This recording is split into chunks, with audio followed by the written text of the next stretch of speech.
Welcome back to Sledgehammer Horror, guys. I am Ken Sledge, and let's talk horror. Now, today I am joined by the amazing Bob Heckman. Bob, how you doing today, man? I'm doing fantastic. Thank you for having me on the show. You come highly recommended. Catherine Mary Stewart was an amazing guest to have on here, and immediately when we finished, she was like, "I got to hook you up with Bob. He's a great guy. He'll be a great interview for you." So I've been looking forward to this ever since that day. But before we talk about the reason why you're here, I would like for the people that don't know you to get to know you a little bit. Okay. Um, you are a writer, director, and actor, and along with your partner Robert Harrison, you created the self-distributing film production company Ramsteer Films back in 2001. Among the short films featured, you had Remover from 2001, Bad Review from '03, Secretary's Day from '05. And not only did you write, direct, and produce a number of these shorts, but also handled wardrobe, editing, set design, cinematography, special effects makeup. Now, something that I want to talk about when it comes to especially short films, what do you find is the biggest difference between working on a short film and working on a feature film? Well, a lot less work, but still a lot of work. But that period of my life, we were getting to do the whole point of doing a bunch of short films is so that we would be ready to make a feature length movie when the time came, and it seemed like every summer, which was the most convenient time for Rob Harrison and I to like make something. It was all just practice, building up our core group of actors and everything.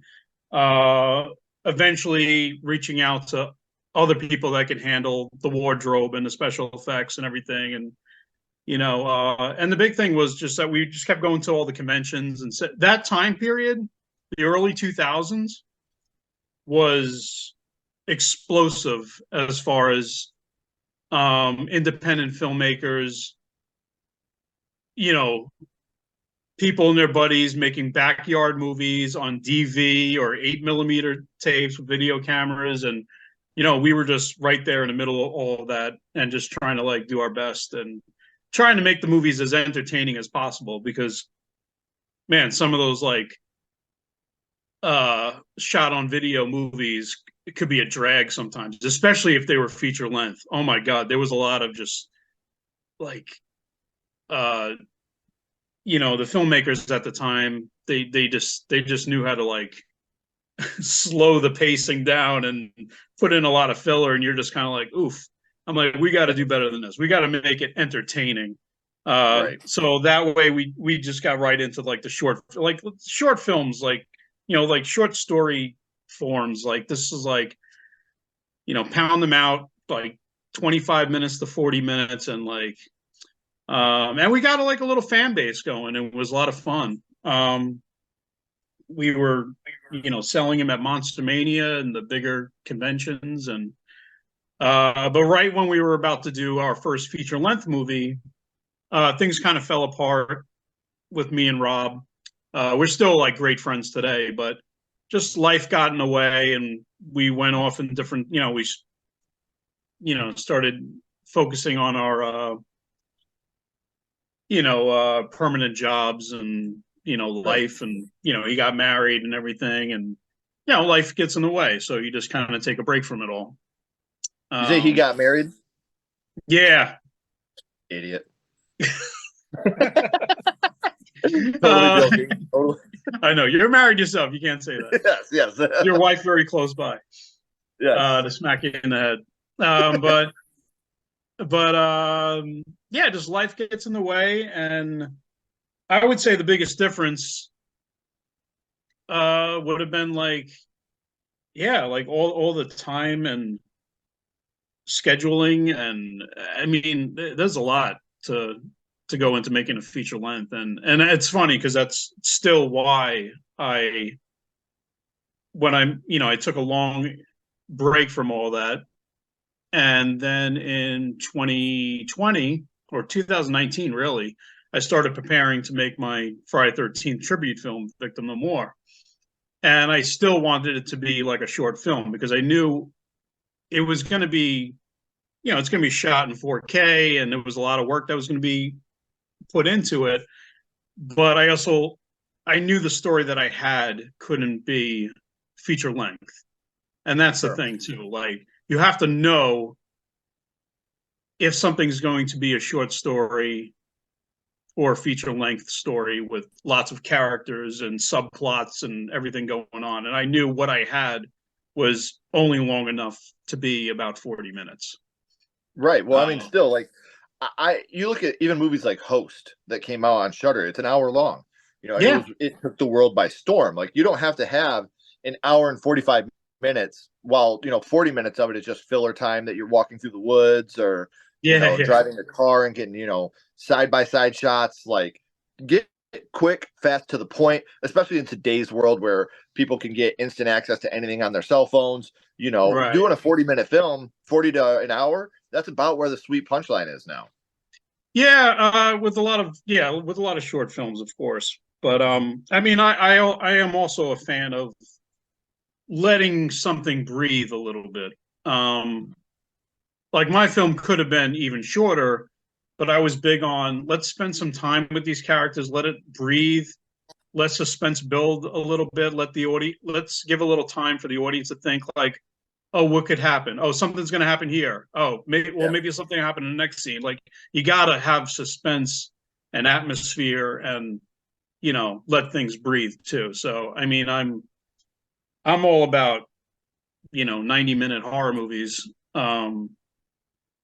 that are paced well. But Sure. sometimes you're watching a horror film and they're like 2 hours or more, and you're just like, why is this over 2 hours? Like, Right. let's.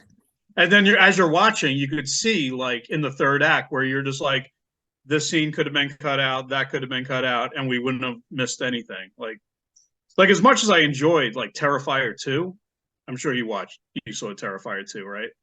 I completely agree with what you're about to say. Yeah, I mean, like 2.5 hours. I'm like, and I'm sitting there going, all right, this scene in the car with the friend talking to her boyfriend and everything, when really they should have been with them walking around the carnival area. Like I'm like, this whole thing could have just been cut out. I'm like, boom, there's like 8 to 10 minutes gone. Right. like I'm just sitting there, like keep all the like gore effects and art doing his thing, and um, like yeah, I don't know why I brought that on as an example, but I guess because Well, because you're right. Like, it's that's the been thing. big Like, the last couple of years.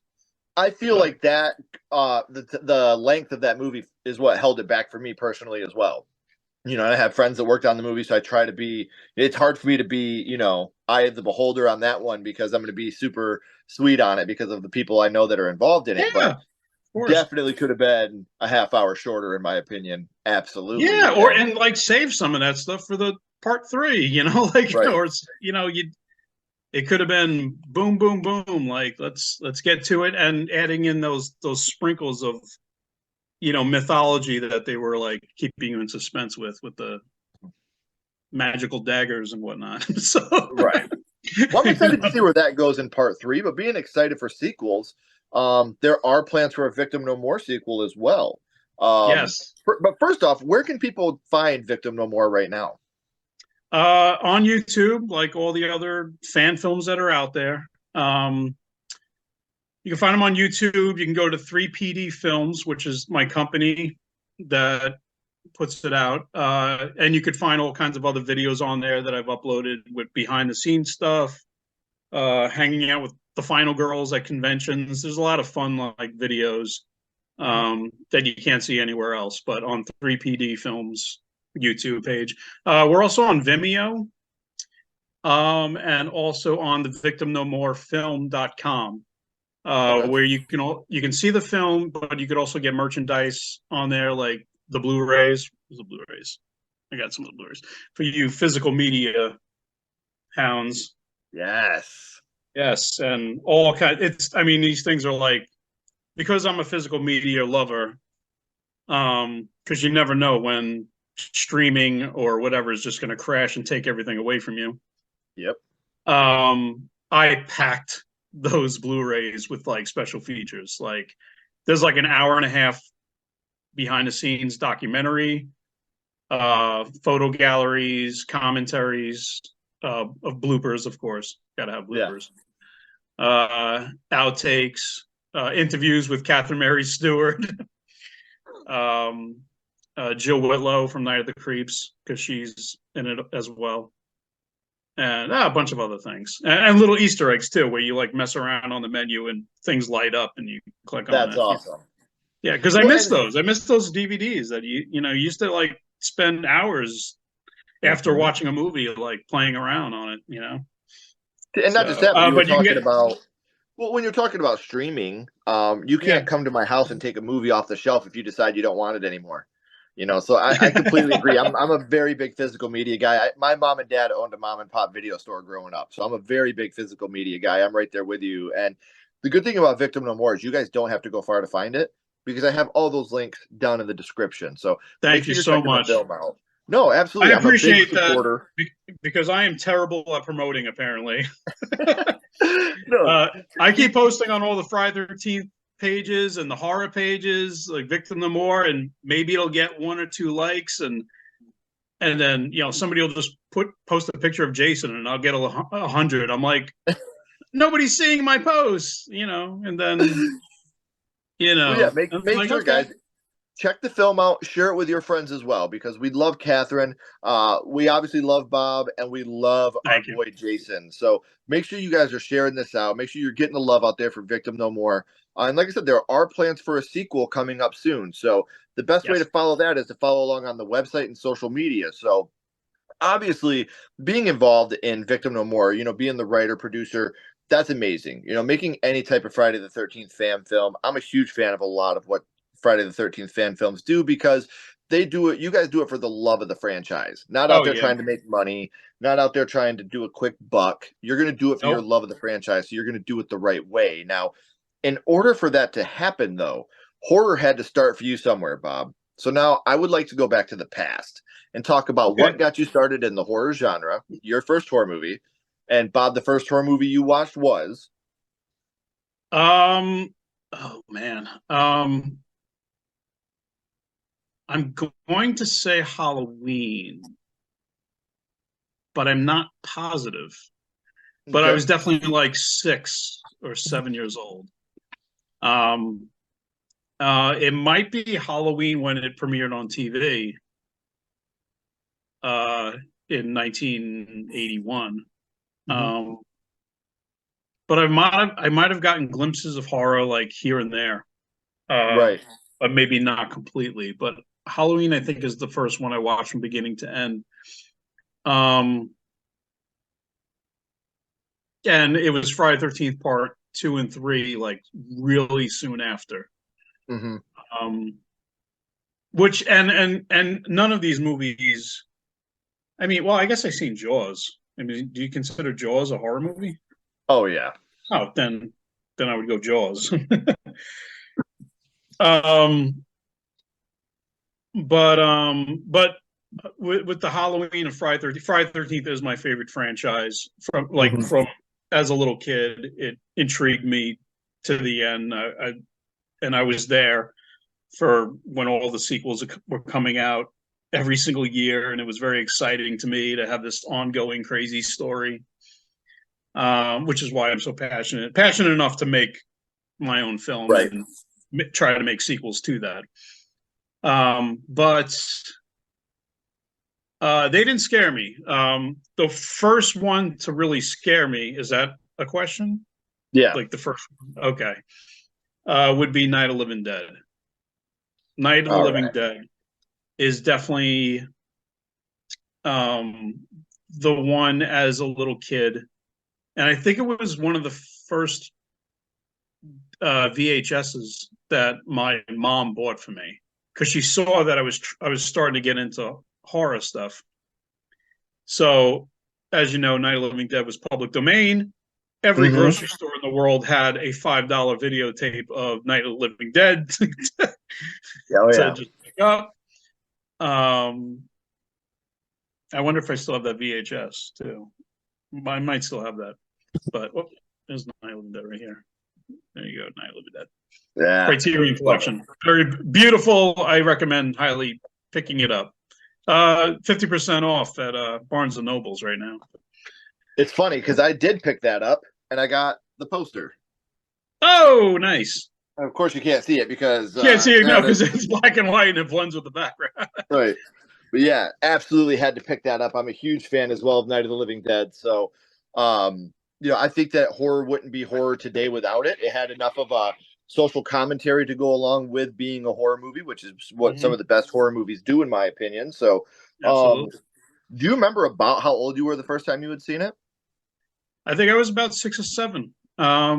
I had watched it, and and I never minded that it was in black and white in the No. world of color TV and movies that were in color that I was loving.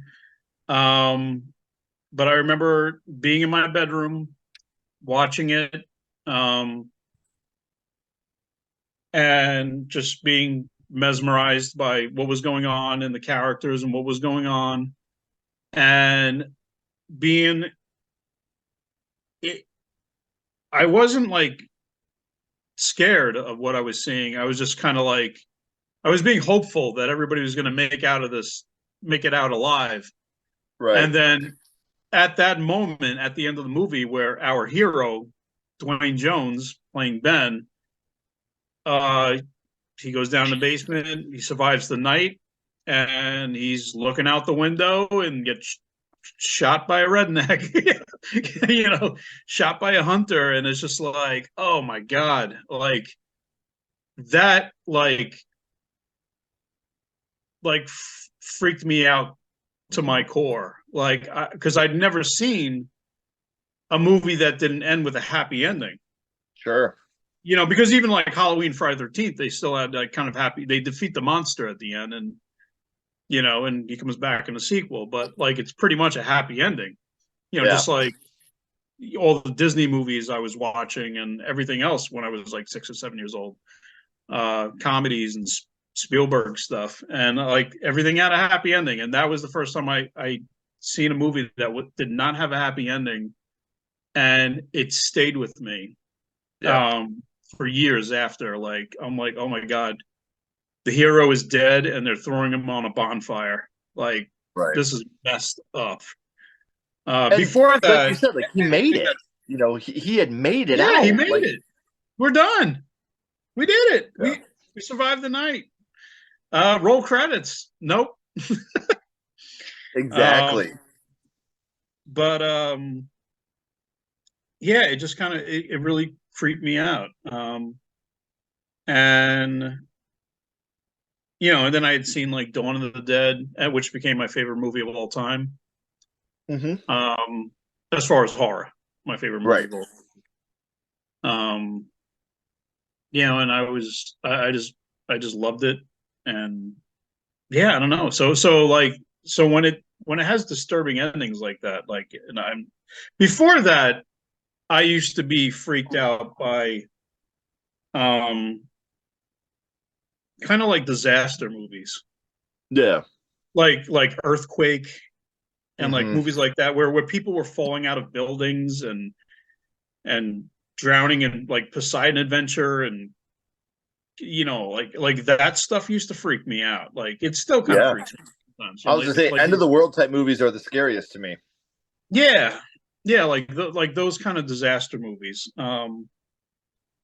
But when it's about characters that you spend the whole movie with, then yeah, that's the first.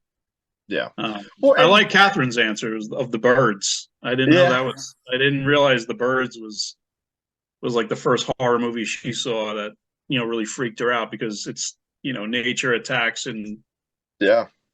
really nothing you could do about it when there's that Right. many.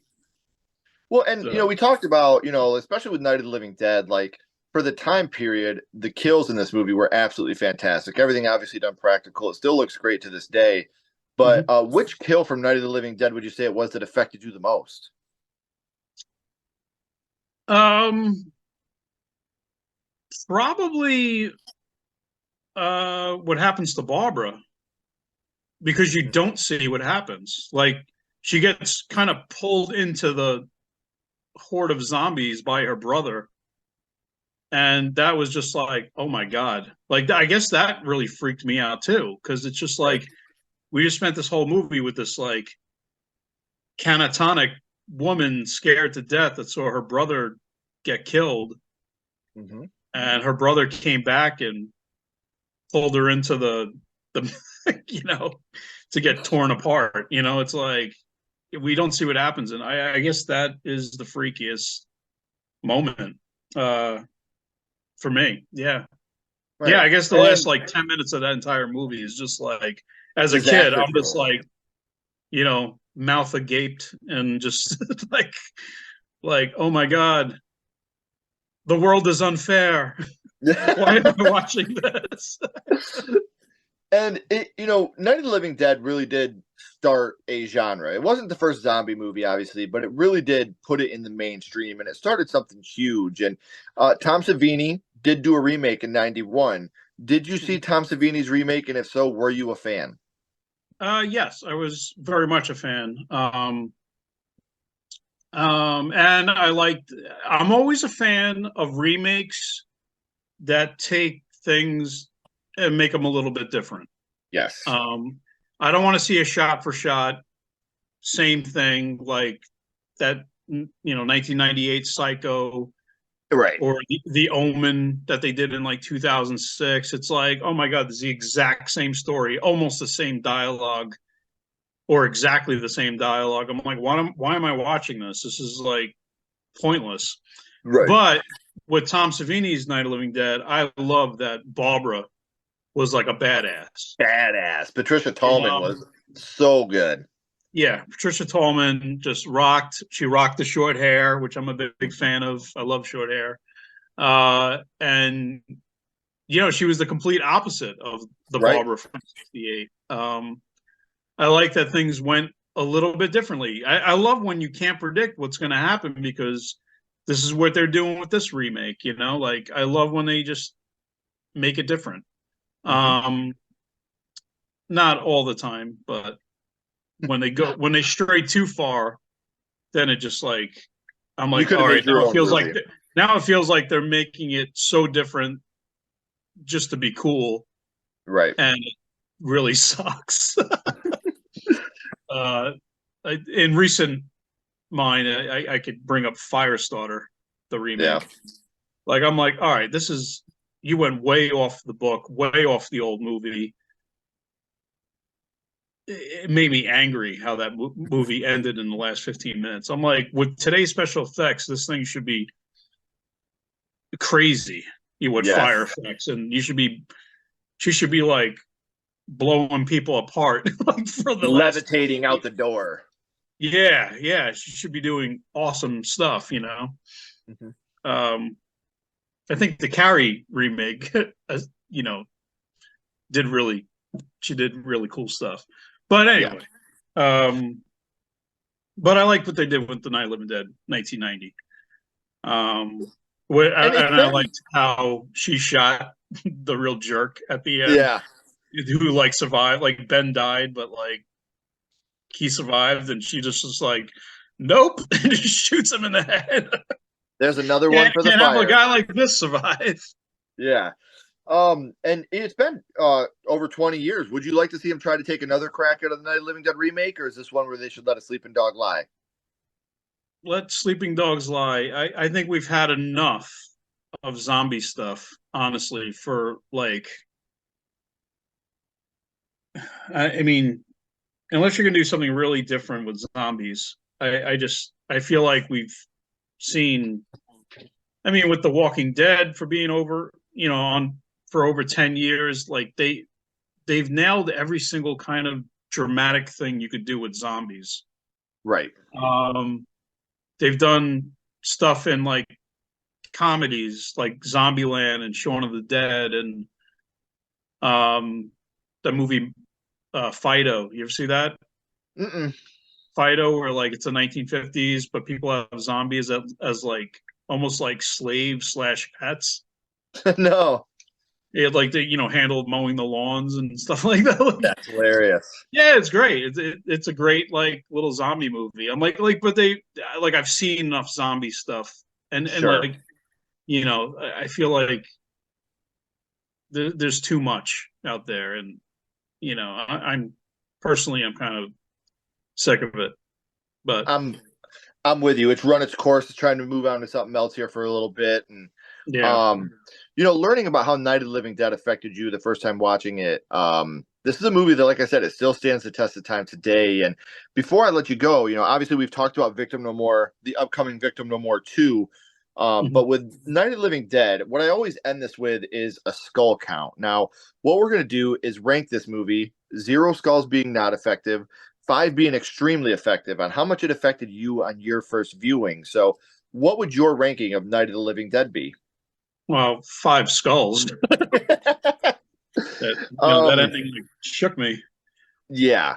And Yeah, like I I would said, say it's a five movie that I skulls. truly, truly believe if somebody hasn't seen Night of the Living Dead, you got to check that movie out. It really did reinvigorate the horror genre as a whole. And like you said, it spawned one of the greatest remakes of all time. Now, before I let you go, I want to remind everybody I do have all of his social media links as well as the links to the film down in the description. So make sure you're Mhm. checking that out. Make sure you're sharing it because someone's out there making art. We obviously want to promote that and try to get as many eyes on that as we possibly can. So, And Bob, please share don't go anywhere, share man. to like whatever Yes. pages and friends you think might enjoy it. We just hit 50,000 views, which is a great milestone, and we want another 50,000 before we go ahead with Victim No More 2.